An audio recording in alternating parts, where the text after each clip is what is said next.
So I grew up on a working cattle ranch in Central Texas. There's not a stoplight in the whole county I grew up in, even to this day. Hello and welcome to Obehi Podcast. I'm your host, Obehi Ewanfo, and I strongly believe that everyone has a story to share. Now let's get started into this episode.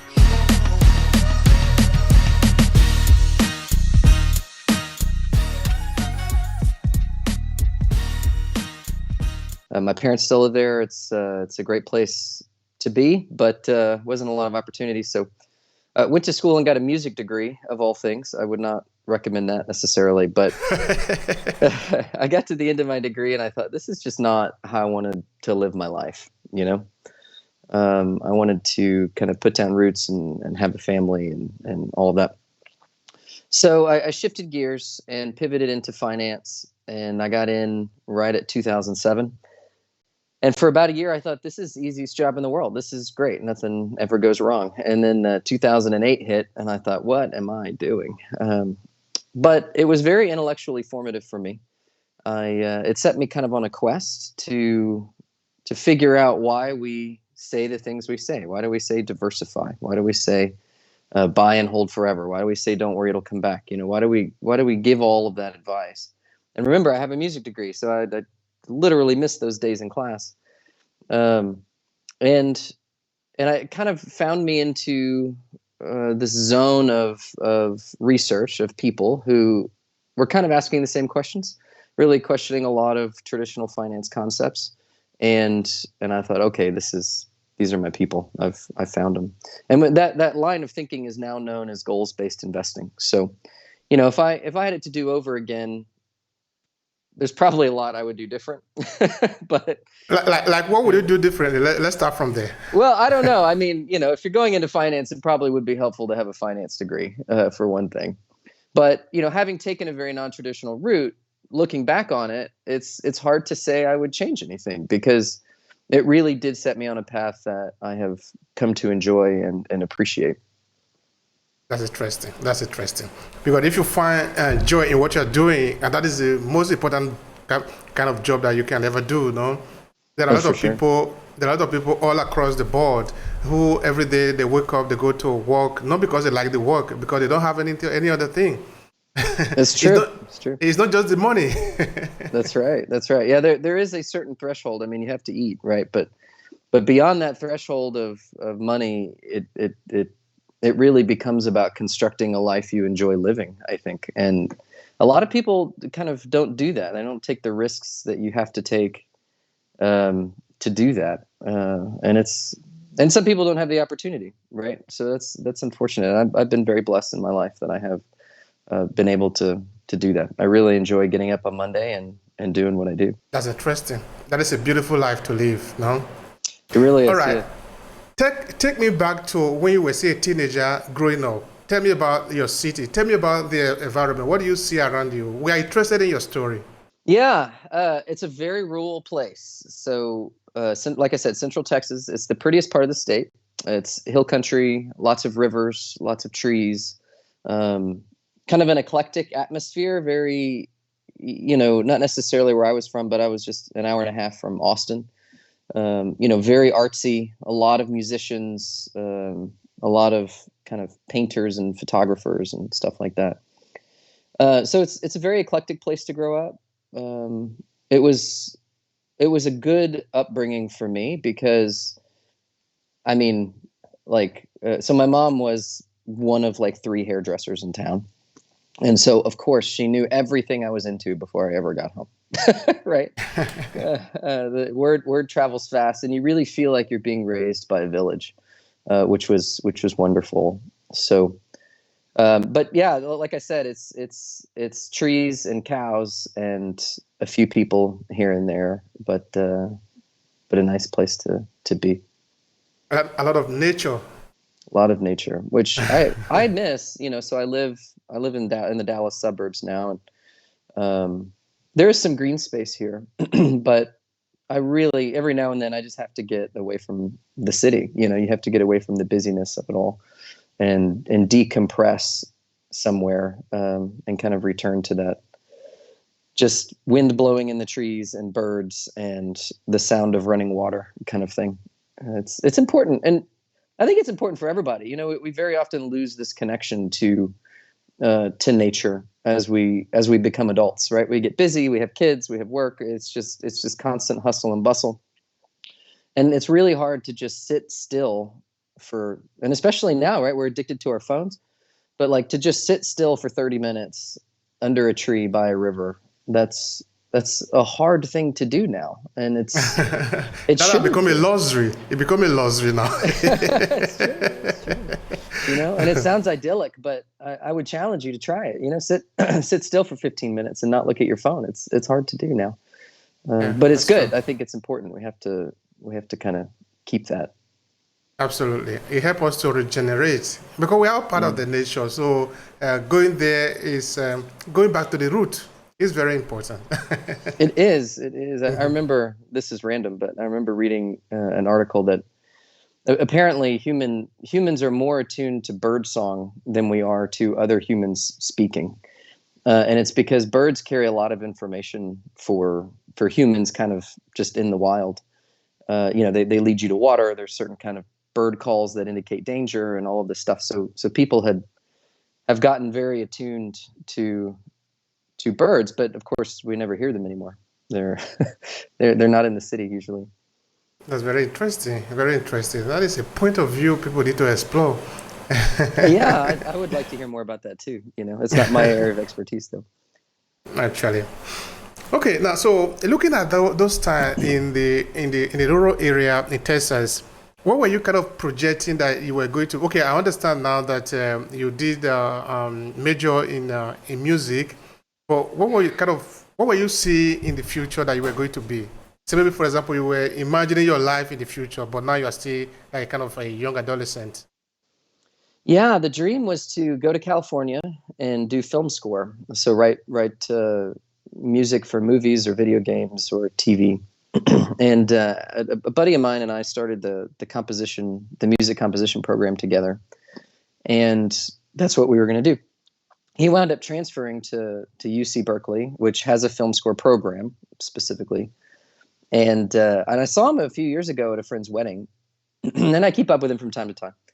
And I was like, "How's it going? You know, you're living the dream. It's you kind of stuck with it." And he was like, "Man, I still live with a roommate. I still work, 2 jobs." At the time, he was scoring the percussion parts for a video game composer. He would come in, the guy would write all day, and then he would come in at like 9:30 at night and score percussion parts for the parts that he had written during the day, and then he'd go home at like 3:30 in the morning. And he said, I could be doing this kind of gig work for the rest of my life, or I could get my big break tomorrow. You just never know. And I think it was that moment I realized, I made the right pivot, because that's just not how I wanted to live. And not only that, but I don't know if I was actually good enough to cut it. I mean, in all reality, if I'm brutally honest with myself, I mean, the people that I went to school with, they would skip class all day to practice their instrument. They just spend 10 hours in a practice room. And that was never me. I never wanted to be that. And once I kind of figured out what has kept me in finance is the ideas side of the business, right? It's the creativity of finding things that other people don't see, and thinking of things that other people haven't thought. And once I kind of figured out that is a kind of creativity, pulling these pieces together and building something new, I kind of felt like I had found a new home, and one that I was probably better at than I was at music, though I didn't know it at the time. All right, now we have a little background about you. So tell us about your business in finance. That is a very interesting conversation that people must have. We must keep talking about money. Yeah. So help us understand what you do. Sure. So I grew up kind of cut my teeth in the wealth management space. Wound up kind of meandering, building my resume in alternative ways. I published some papers, and like I said, I was on this intellectual quest. So there was some evidence of that. And then later on, I kind of meandered into the family office space, right? So I, I don't know what the background of your listeners is in terms of what a family office is, but when you're very, very wealthy, you hire an accountant and an investment person or teams of those people, attorneys, sometimes accountant or bookkeepers, like all kinds of people to just handle your financial world. Because, when you have $500 million, that is a business you're now trying to run, more or less. So you need people to help you kind of manage them. So that group of professionals is called a family office. And so I found my way into that. I was managing the investment side of a family office, and really other families too. We had a few other clients. And that was an interesting transition for me in a lot of ways, because just personally, since we're talking about my personal background as well, I was raised what I would now think of as lower middle class. I didn't know it at the time. Everyone I knew was lower middle class. We didn't have many luxuries, but we had regular food on the table.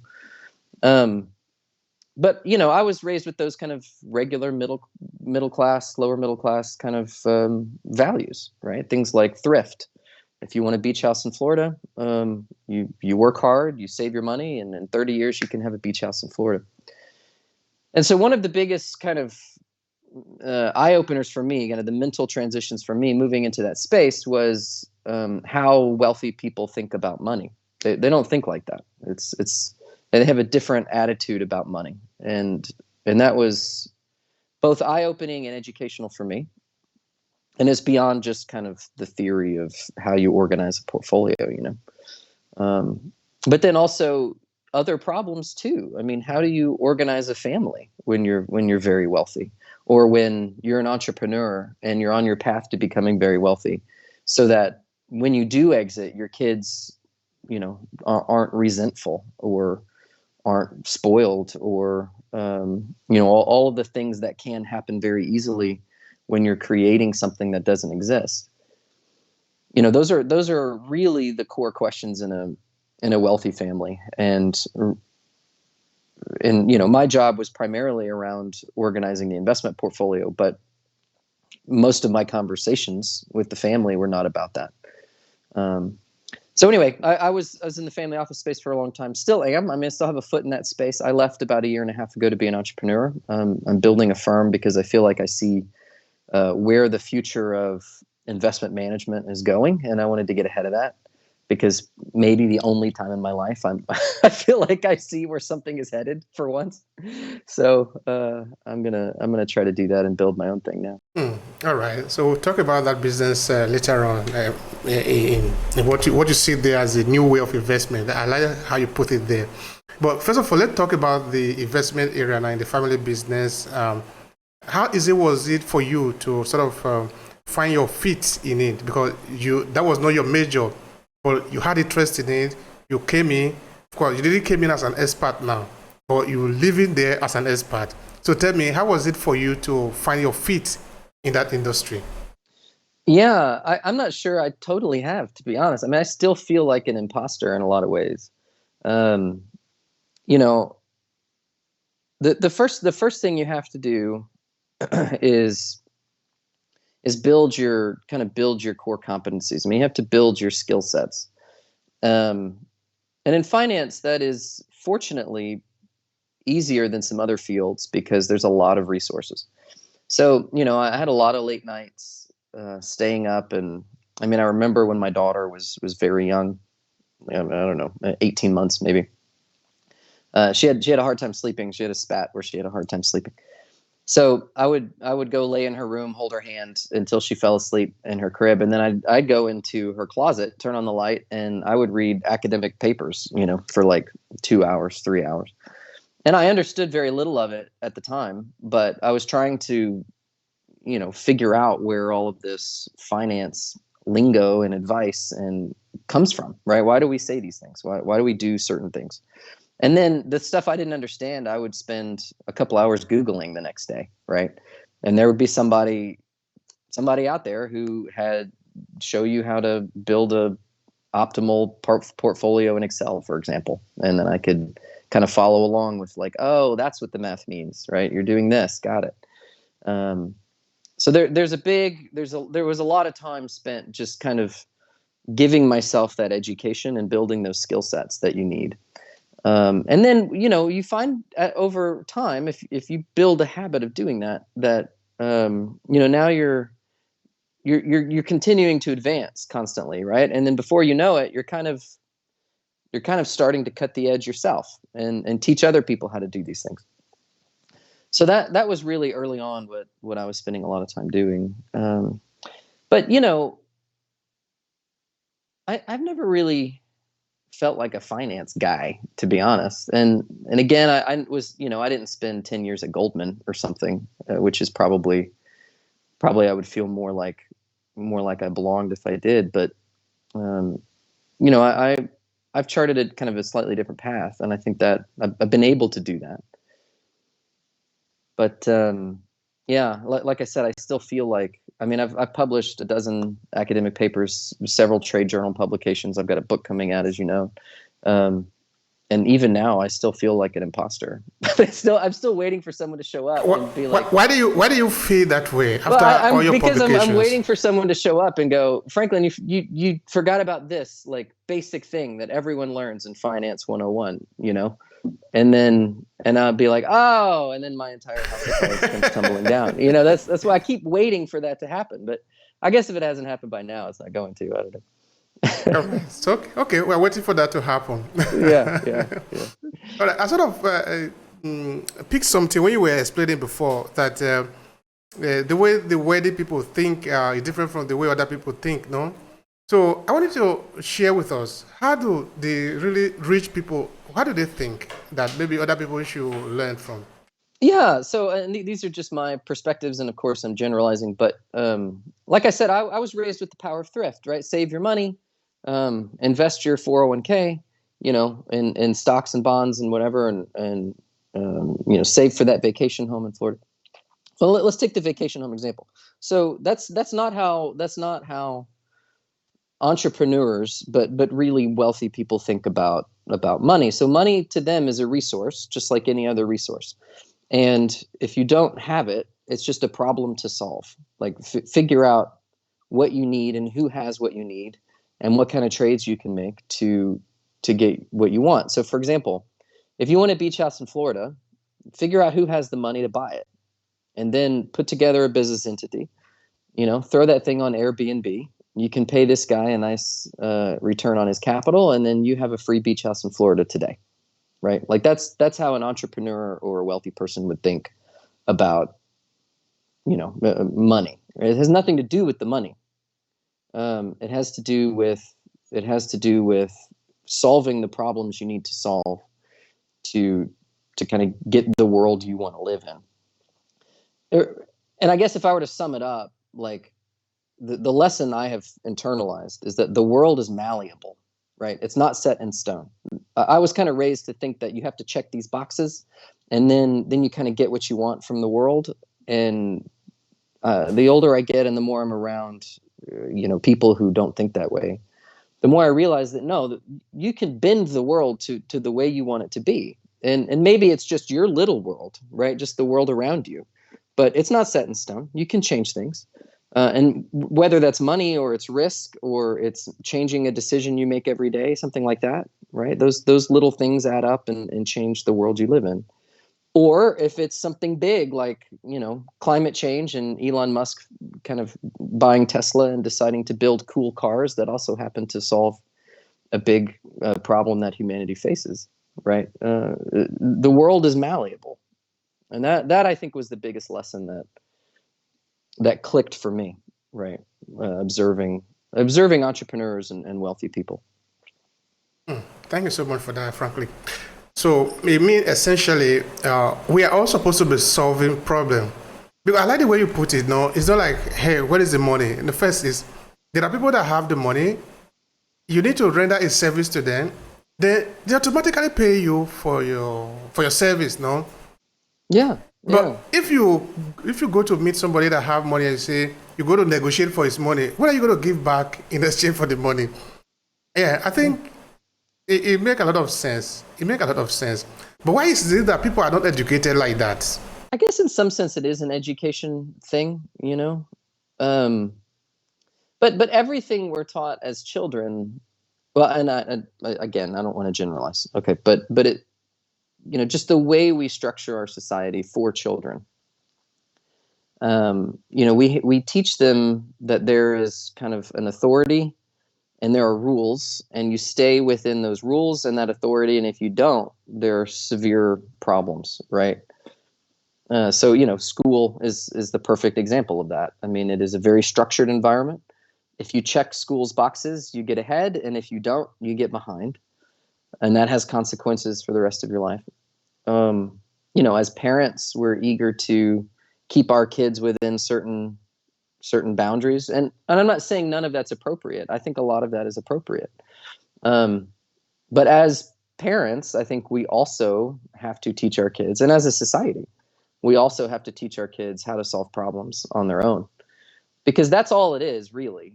At the end of the day, is solving problems and adding value, right? I mean, our system, with all of its flaws, works well because, you know, I come to you and I say, look, you know, you have something that I would like, and I have something that you would like, and we exchange value for value, right? And as long as we're exchanging value for value, that's a good and honest transaction. But that's just about solving problems. What problem do you have that you need solved that I can solve, or vice versa? So those two things, I mean, that kind of thinking, we just don't teach kids by default, right? Everything we do teaches them the opposite. Teaches them to check our boxes, not to be creative and think about, you know, what boxes need to be checked in the abstract. What do other people want? What do they value, right? What problems need to be solved? So this we should be learning more to think differently. Because I think it was Einstein that would say, if you are in a problem, for example, and you have a certain mindset that take you to that problem, and you want to use the same mindset to solve that problem, probably you are not going to solve that problem. That's right. You're Yeah. going to have a different mindset so that it take you out of that problem. Otherwise, you're going to be in a loop, just thinking the same thing, you know? That's right. That's right. But it's hard. I mean, it is hard to change thinking, right? It's very hard to do that. It's hard for me. I mean, it's hard for anybody. You get kind of in these patterns, and this is how your mind works, and this is how you were trained. And the only way you can really do it, I think, is by kind of making a conscious effort to practice it every day. You have to kind of get up and start forcing your mind to think differently, and that takes conscious effort, which is hard. It's hard to do that all the time.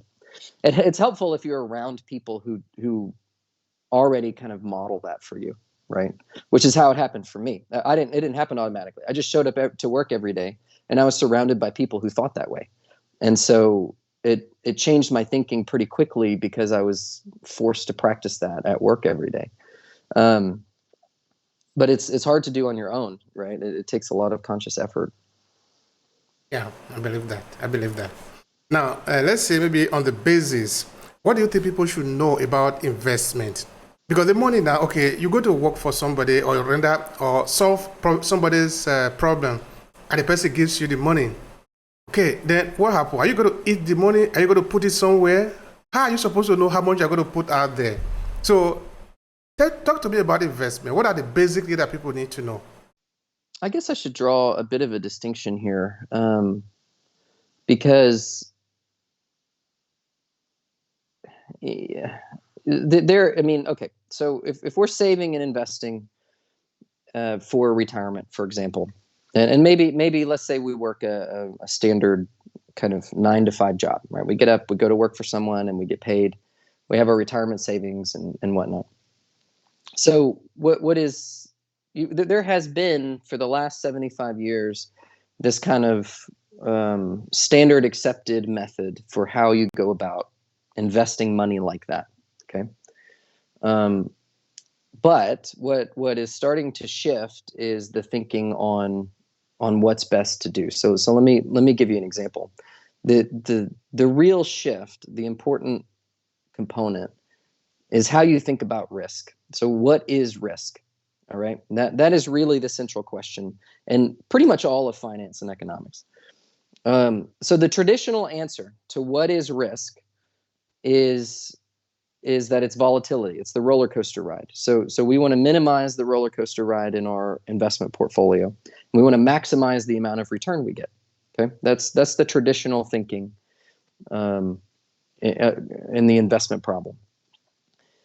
What is coming about now is a new line of thinking, and this is called goals-based investing, which, to be fair, has kind of become a marketing buzzword, but it is actually more than that. There's a line of academic thinking on this as well. And it turns on that definition of risk. So in goals-based investing, risk is not volatility. Risk is the probability that you fail to achieve your goal, right? It's the probability that I can't retire the day that I want to retire. It's the probability that my money is not there when I want to buy my vacation home. Okay. Now that seems obvious, but changing that definition changes quite a lot. And this is my favorite kind of illustration of the difference. So let's say, for example, that you owe a violent mafia loan shark $10,000 by tomorrow morning. And all the money you have in the world is $7,000. Okay, today. So we have a day to come up with $3,000. And that would be consequences. Right. So in this scenario, your goal is to have your kneecaps in the morning, right? Like, I don't want to go to the hospital. So what are you going to do? Are you going to put that in a 60-40 stock bond portfolio today because that's what traditional theory says you should do? No. You're going to go to a casino, right? And you're going to go to the blackjack table and you're going to sit down and you're going to play your $7,000 until you either make the 10 or you lose it all. Because if you don't have the 10, it's the same either way, right? You're still going to the hospital. And in traditional finance and economics, like, that is irrational. You would never gamble because your only objective is to minimize volatility. And gambling is high volatility, low return. But if you understand what people's objectives are, what's the goal they're trying to achieve, in this case, not the hospital, then you can see why it's rational to gamble in that scenario. So anyway, there's a whole kind of framework for thinking about this, which is really just now coming into some acceptance. But it's clearly not rational to gamble with your retirement account, right? All of the money you have for retirement. But we all have goals that we would call aspirational, or they're dreams, or they're things that if we got them, that would be awesome and it would really move our life forward. And if we didn't, we're not going to lose any sleep over it, right? Those are the goals people gamble for. That's why people, and not to cast any shade, but that's why people, I think, buy Bitcoin, or they buy, a call option on a stock that expires next Friday, right? Those are lottery tickets. They're buying them because they have a high variance of outcomes, and even though they have a low expected return, because there are, at times, appropriate moments to gamble, right? And people intuitively know that, which is why they do it. I like what you were talking about, risk, that there is a new definition of it. I think people should have been taught about economy, should have been taught about, okay, not economy in this sense, but the money itself, how money works. But we come to understand that we know very little about money. If you go to the traditional school and you grow very old now, you're going to learn about money later. But I think it is not fair, because all your life you're going to work with money. All your life you're going to deal with getting money and losing money. Okay, let me use a better word for it. Receiving money and spending money. If that is the truth, why don't we just teach people about how this money works?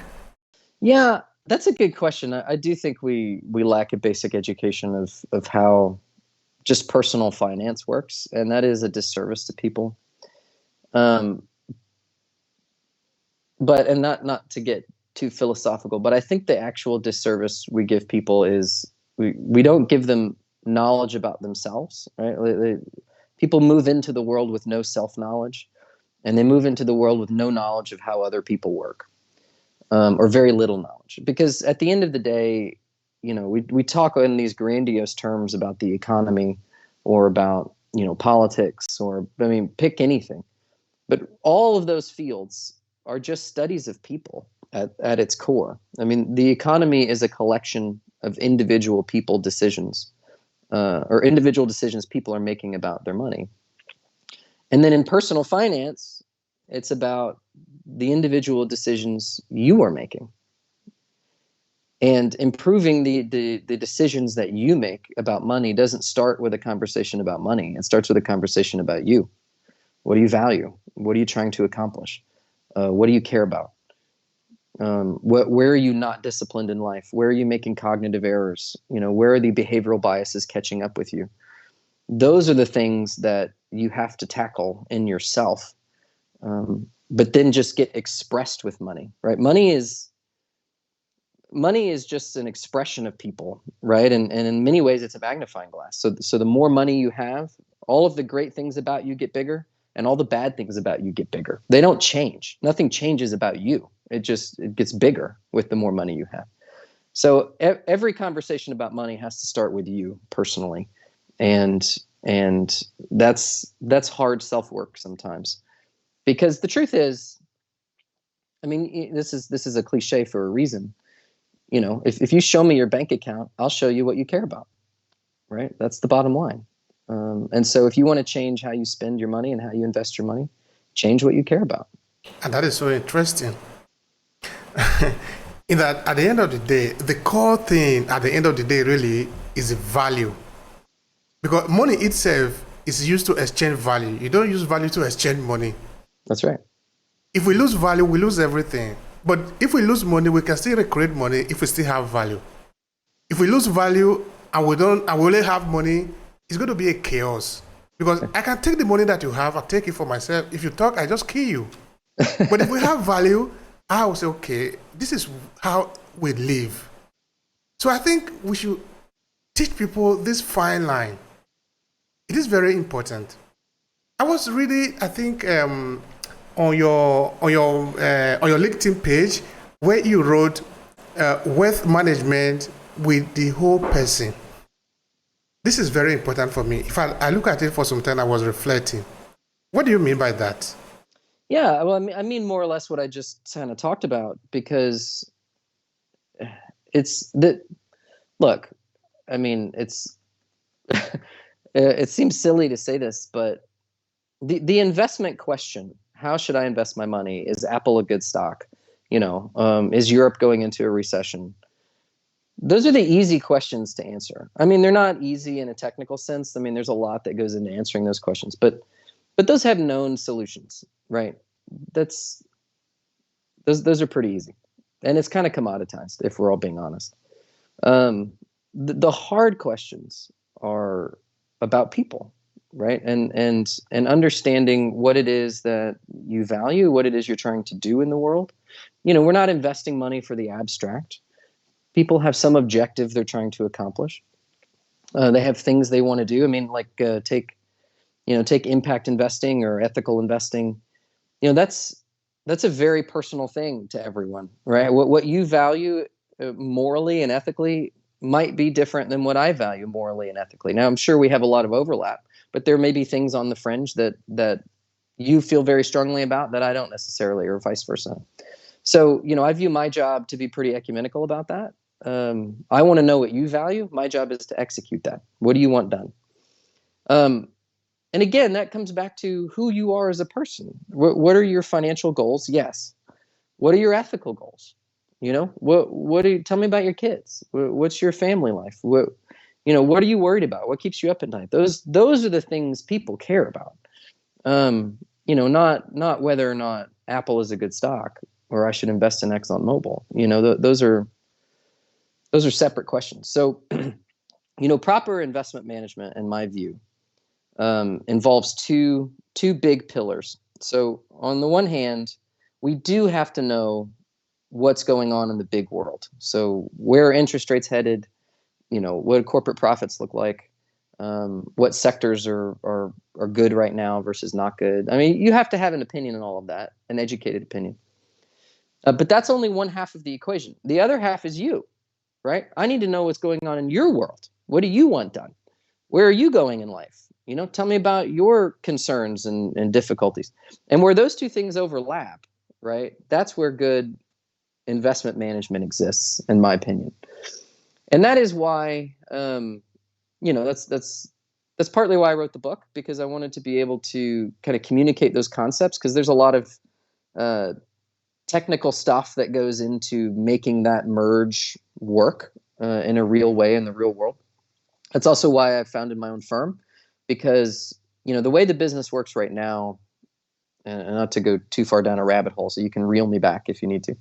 No, go on. Yeah. So the way the business works right now, showing you how the sausage is made, is that most firms manage kind of stock portfolios. We call them model portfolios. So from conservative to aggressive, we'll have 8 to 10 different kind of models. And then, you come to me, for example, and we do all this financial planning work, and it looks great. But at the end of the day, you're going into one of these kind of big boxes that approximates your needs. But that's the only way that firms can scale, right? I can't manage 800 accounts by hand. It just doesn't work that way. Now, when I was full-time in a family office, I could do that. I was paid to do that. I was paid to build a custom portfolio for them. But for most folks, they can't afford, one dedicated professional to do that.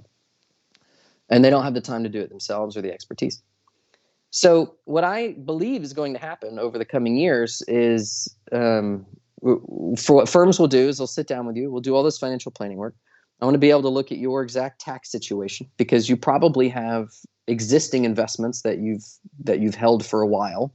So, should I sell this highly appreciated Google stock, for example, to buy an S&P 500 fund? Well, maybe not, because Google's a pretty big chunk of the S&P 500, and we would incur a big tax cost to do that, right? Okay, so you have an existing tax situation. You have your own ethical objectives, which we just talked about. You have your own financial goals, so on and so forth. So you have this kind of portfolio of things that make you unique, and really make every account that you have unique. Your vacation home account is going to look different than your retirement account, right? And like I said, at the moment, I can't manage all of that by hand. But what I'm in the process of doing is building a technology solution that can execute on that. And I think that the industry will get to a point where we have these technology solutions that allow us to completely customize a portfolio on behalf of clients and deliver a fully custom solution. And I think people, there's been a lot of fee compression in this business, kind of a race to the bottom in a lot of ways. And I think that will start to reverse if we can deliver real value. I mean, I'm a big believer that people will pay for value. So if people aren't paying for it, it's because it's not valuable. That's so true. It doesn't always work that way, but I guarantee you wealth management works that way, right? Investment management works that way. So I think if we can deliver actual value, and this is something that I think people will value, then we can begin to recover a lot of the things that we've lost in this business, right? Because look, investment management is both a wonderful and terrible business, right? It has these beautiful ideas and concepts, and we do help people in the real world, believe it or not. But there is also a lot of rent seeking going on. There's a lot of stuff where we just continue to do things and put a new label on it and then try to charge more fees for it. And that, I think, is a problem, but a problem we can solve. You did make mention of recession. That is something that is beginning to dominate the conversation also across the places now. And because we did talk of value before, and we do, of course, both agree that value is actually what makes the difference. What we need people to be more aware of is the value, because if we don't have value, there will be war everywhere.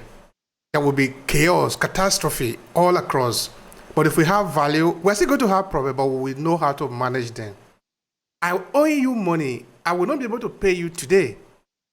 Because there is value, you can let me go for today. Based on the trust we have on each other, based on our value, I will pay you tomorrow. and I will really pay you because we have this trust, we have this value, this contract that are beyond money. So here I have a question. As we are having this recession, this economic difficulty challenges, are we going to lose our value, or is the money that we're going to have as a problem? Hmm. That's a big question that I'm probably not qualified to answer.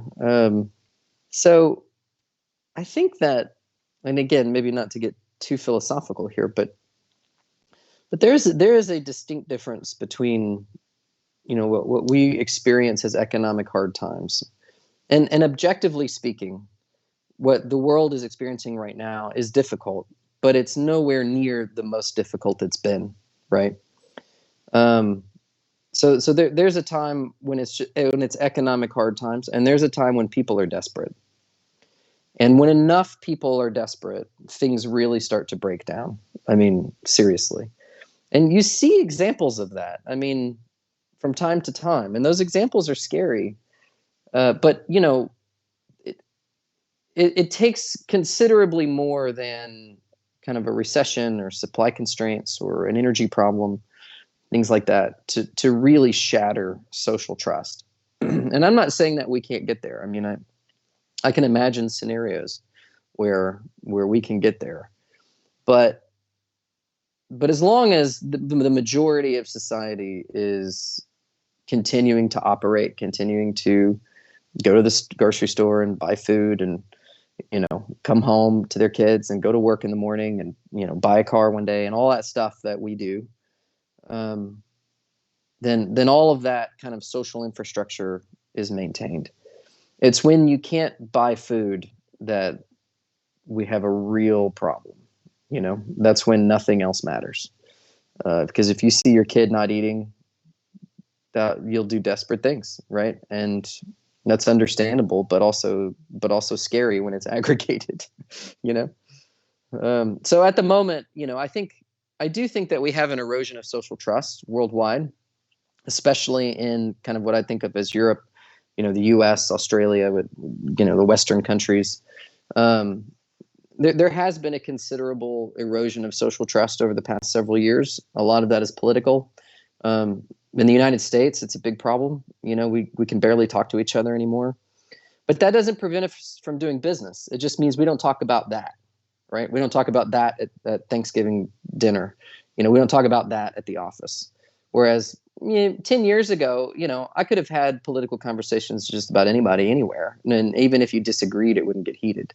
That's changed. You can't really do that anymore. But I don't think that's the equivalent of the social infrastructure breaking down. We're still doing business, All right. That is good. That is a good thing. I think that is a product of our evolution. That we're going to have hard time. Yeah, it might even be harder than this, but the society is not going to break down. Why? Because we know the consequences of a broken society, where there is war everywhere, where there are crises everywhere. We don't want that to happen. We are going to do this based on our value system. We are going to look for a way to save ourselves so that the system can be. I do believe this. Maybe I'm over optimistic, but I do believe that no matter what happens, the system is not going to be thrown into a total chaos. Yeah, I mean, and I tend to be an optimist, right? I mean, the last 300-400 years of human history has shown that on average, things are getting better year over year. Not that we don't have problems, but standards of living, have massively increased over the last 100 years by any objective measure. And even for the poorest among us, right? It still has increased, not as fast, but it still has. So, we're a long way from society breaking down, and that's not to say that it can't. I read a really good book recently by a guy named Dan Carlin. He runs a history podcast. I think it's like the #1 history podcast on iTunes. And I've listened to him for years, and he finally wrote a book called "The End is Always Near." And he goes back in history and he kind of recounts all of these moments where society really does break down, right? And kind of picks apart what caused that, what made that happen. And inevitably, it always comes down to a shattering of that kind of fundamental basic human need for food, water, shelter. Like if we don't have those three things, and to some extent safety, right? So like a pandemic can erode your sense of safety. But if you don't have those basic things, then like I don't care if I owe the bank money for my house anymore, right? I'm concerned about where I'm getting my food. Those are the things that break down societies, in my view. Yeah, thank you for that. Yeah, I still remain with my optimism, Yeah. in that by losing our value, it doesn't mean just losing the value. It means equally losing the money, because the money is nothing more than just paper that was printed. What makes it valuable is because we place value on it. So value is more important than the dollar. Agreed. If we, I agree. Yeah. yeah. So what we are going to save is the value, so Yeah, that we can I both guess, live. I guess what I push back on a little bit here is that everybody values something. So we're not talking about whether or not you value X. We're talking about whether you value X more than Y. Okay. And maybe you value X more than Y. Okay. But maybe I value Y more than X. Now we have a disagreement. And maybe we never know about that disagreement. But if there's a situation where we do, then we do. So, for example, in the example of a failed society, we're pretty far afield here, by the way. So I think so. I think we're not near. But anyway, like in an example of a failed society, and this is harsh, but this is the truth. If we're being honest with ourselves, you value your kids, right? Probably above anything else. So you're going to do what it takes to feed them, right? And I value my kids above almost anything else. So I'm going to do what it takes to feed them. Okay. Now that value, that conflict of value is covered up right now because we can both feed our kids. We can both meet that need. But that conflict of value comes into the fore if we can't, right? Now there's something that puts us in conflict. And those are the things that create value conflicts, right? But it's the same thing with money, and it's the same thing in normal everyday life. Okay. You value something differently than I value something. And that's where kind of the beauty of value for value exchange comes in. So now we can sit down and come to an agreement about how you can get what you want or what you value, and I can get what I want, what I value, right? And we have to come up with some exchange there. But that's the peaceful way to kind of solve that, right? But the point is like you and this is a conversation I have often with people, that you value something. You have a list of values. Now, you may not like that value list. Maybe you spend too much money eating out. I do. I eat out too much. That's a problem I have. Okay, that doesn't mean I have a lack of value. It just means I need to change the order of my values. And then I can solve my eating out problem, All right. I get that. But anyway, yeah, the value are going to stay because that is how we stay. Because that is how our society actually is built upon. You work with a lot of wealthy people, wealthy individuals, no? Within the family office. Because we're talking about value, we're looking at wealthy parents now. It's not that they're just teaching people how to make money, but also value. Because if you have money without value, you are pretty much going to lose it almost immediately, because you don't know what you have. So tell me, how does the rich, the wealthy, raise their children? What do you think of that? Well, the first thing that I would point out is that for most successful entrepreneurs, right, the wealth creators, they're not thinking about money at all. Okay, they're not doing it for the money, and if they are, they're usually not very successful. What they're doing is they like, what I've found in general is that wealth creators like the puzzle. They're in it for the game. They enjoy building something, or they enjoy putting something together that hasn't existed before. The money is just a scorecard in a sense to tell you whether or not you're playing that game correctly. But they're not. They don't care about that, right? And it makes sense when you think it out. I mean, take any billionaire. If they were in it for the money, they would have sold when the company was worth $20 million. Why would you risk $20 million to maybe make $1 billion? Maybe, and most likely not. It's not about the money. They're not in it for the money. They're in it for the puzzle, for the joy of building something. So what is difficult is that is a unique mindset. That's a unique mentality, kind of creating wealth or building something out of nothing, that not everyone has. And it's not necessarily inherited. And it can't really be taught in some cases. You can teach people how to run a business, sure. But you can't really teach people the attitude of creating something out of nothing. That's a unique kind of thing. And there's luck involved for sure, right?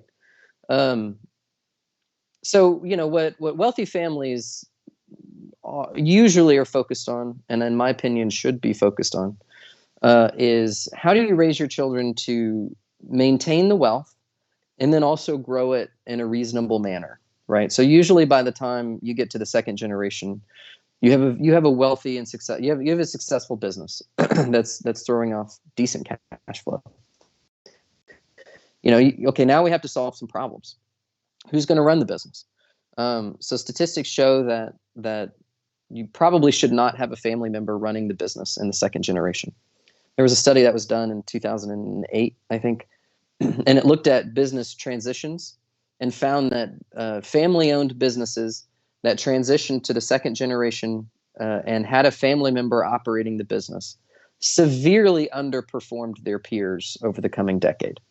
Okay, so statistically, you should not have a family member running the business. Okay, but who should run the business? Good question. I was thinking. Yeah, so that means you have to hire an outside manager. Okay, well, are your kids qualified to assess an outside manager? Do they know enough about the business to know how to run that process? Maybe not. Right? Like, how do you teach your children to be effective shareholders?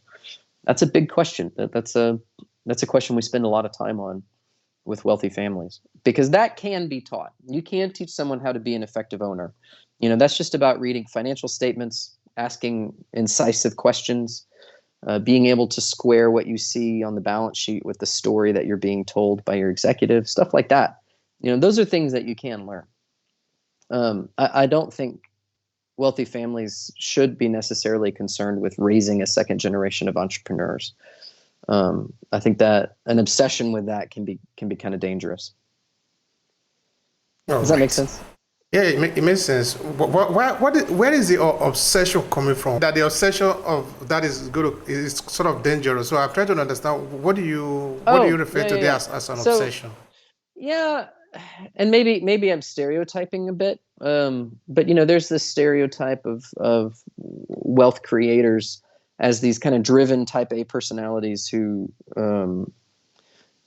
probably at the office a lot, maybe absent from their families a bit, but then want their children to kind of follow in their footsteps and be successful and build their own thing and kind of like go out into the world and tackle it just like they did. And that's, to be fair, that's not always true. I have seen many counterexamples of that. But it can sometimes be hard for an entrepreneur to imagine their children not being entrepreneurs, And I think that they should imagine their children not being entrepreneurs. And I have had some conversations where we need to break that mold in their mind that, no, if you want to leave a legacy and have this thing last, you should not raise entrepreneur children. You should raise effective shareholder children, which is a different skill set entirely. All right. And I'm talking about maybe the children. What do you want to say about maybe the passing on of the wealth? Okay, this is generational shift now. What do you have to say about that? Well, that's a huge topic in the family office world. It's almost always on the agenda in any conversation we have. And it involves many things. So it involves raising children in a way that doesn't, for lack of a better word, spoil them. It involves cultivating a sense of ownership and responsibility for the wealth. That is, I think, a big challenge, is that very often next generations don't feel responsible for the wealth because it's always been there. They didn't feel like they really did it, which they didn't. And so it's easy to kind of pass on that responsibility to someone else. But, it can't work that way. If you want to enjoy the benefits of anything in life, you have to accept the responsibilities of that thing, right? And wealth included. It's not magic. If you don't tend it, it goes away. And in fact, it very often does, right? It's very hard to get right. There's a cliche in this business that families go from shirt sleeves to shirt sleeves in 3 generations. So the generation 1 makes the money, generation 2 spend the money. yes, usually they maintain the money, but then by generation 3, it's usually gone. And it's almost never because of poor investment decisions. It usually has everything to do with, family infighting, having ineffective governance in your family and your business, right? Having poor shareholders who don't know what they're doing. So when they show up to a board meeting and they have a bad manager, they can't recognize that and they can't make a change. It involves a lot of things that really have nothing to do with where are interest rates going, like that's an irrelevant question in that world. And it's a hard thing to do, right? I mean, it's a hard thing to teach your kids that responsibility, that ownership. It's a hard thing to teach them how to read a financial statement, how to ask. I mean, imagine being 23 years old and sitting in a boardroom where you're the board with the rest of your family, and you're asking your 68-year-old executive who's been in this business for 40 years, well, why are current liabilities ticking up? First of all, you have to know what current liabilities are. You have to know what current liabilities ticking up means. A lot of people don't. That's a hard thing to teach. It's a hard thing to be interested in, to learn. But then, it's hard. It's intimidating to ask that question in a boardroom of your executive. But that is your job as a shareholder. Now, it's even worse, and it's, I think, almost impossible when your executive is your dad or your uncle, right? Or your grandfather. As a shareholder, you're just not going to ask those questions because you know that you can't fire that person, right?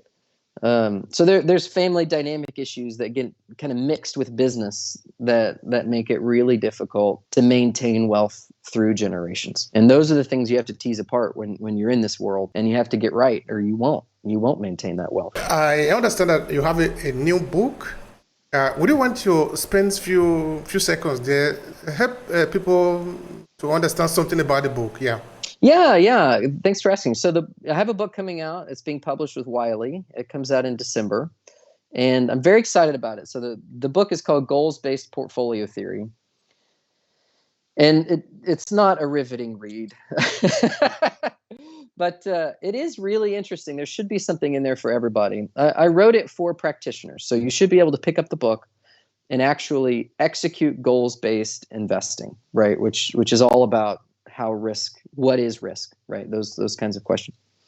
But then there's also stuff in there for everybody. So I dedicate a chapter to, more human risks, like I just talked about. So if you're a wealthy family, how do you raise a generation of effective shareholders? I have a chapter in the book about that. I have a chapter in the book about what risk looks like in markets. So, I draw this comparison from my own background, as we talked about, between horses and tractors. So markets are much more like horses than they are tractors. They're big and strong, and they don't always do what you tell them to do. And very often they'll just kick you in the face before they'll go do any work, right? And so, I kind of dig into that a little bit. So there's a lot in there for the layman as well, I think. And hopefully, kind of paving the way for this new line of thinking in finance and economics. And I even dedicate a chapter, and this was a bit self-indulgent, I'll admit, but, finance and economics is split into 2 branches right now. So you have normative economics, which is what you think of as traditional economics. It's what you should do to be rational, right? And then you have behavioral economics, which is what people actually do. So both agree that the way people actually behave in the real world is probably not rational most of the time. But normative economics still exists to say this is what is rational. What's really interesting about goals-based investing is that we're kind of bridging that gap in some ways, right? There's a lot of things that look irrational from a traditional sense, that when you just account for what it is people are trying to do in the world, like the conversation we had at the top about owing the mafia loan shark money, right? That's an example of bridging the gap, because it's always irrational to gamble in traditional economics. Behavioral economics observes that people do gamble, right? But both agree it's irrational. Well, I just constructed a scenario where it is in fact perfectly rational. It's the only way that you avoid the hospital tomorrow. So there is a bridge kind of being built between the two, where a lot of what people do may not be as irrational as we previously thought. So I dedicate a chapter in the book kind of indulging that and running down some scenarios where that behavioral economics paints as irrational that may not be irrational. So it's quite a varied book. I'm pretty excited about it, and we'll see how the conversation develops, because this is very much a field that is being developed in real time by people in the trenches, kind of working on it every day, which is exciting. All right. So when are people going to be able to have a copy of this book, and where can they have a copy eventually? Yeah, so it is available for pre-order now. It's available on Wiley's website, or you can get it on Amazon or Barnes & Noble or whatever your favorite bookseller is. You can go ahead and pre-order it, and it'll show up on your doorstep whenever it's printed. How can people connect with you for your business, for what you do? Let them also know, why would they connect with you? What do they have to gain by connecting with you? Well, that part I don't know. My favorite things in life are ideas and lively conversation. Like if you're interested in either of those things, then for sure reach out to me, because that's something I enjoy immensely. I'm on Twitter, unfortunately. I'm on LinkedIn. We can connect there. I'm pretty active on a website called Quora, which is like a question and answer website. So I'm out there, and I'm eager to connect with folks and have good conversations. Now, what would be your final thought here, considering what we have discussed today? Oh goodness, we really ran the gamut, didn't we? in conversation. I would just encourage people. I would encourage people to give thought to their life, right? To examine what they value, to think about what it is they want the world to look like, and start with their world around them and expand out from there. Because I do think one of the most valuable lessons I've learned over the last decade in this business is that, risk taken enough and often enough is rewarded, and that the world is malleable. Like those two lessons, I think people need to internalize. Thank you so much for that. The world is malleable, so you can create it. Create your own world. Exactly. Thank you so much for that. I appreciate it. Yeah, thank you. If you enjoyed this podcast, make sure you subscribe so you never miss any of our future episodes. Rate and review Obehi Podcast and share with your friends who might need it. I remain Obehi Ewafo. Thank you so much for listening, and talk to you in the next episode.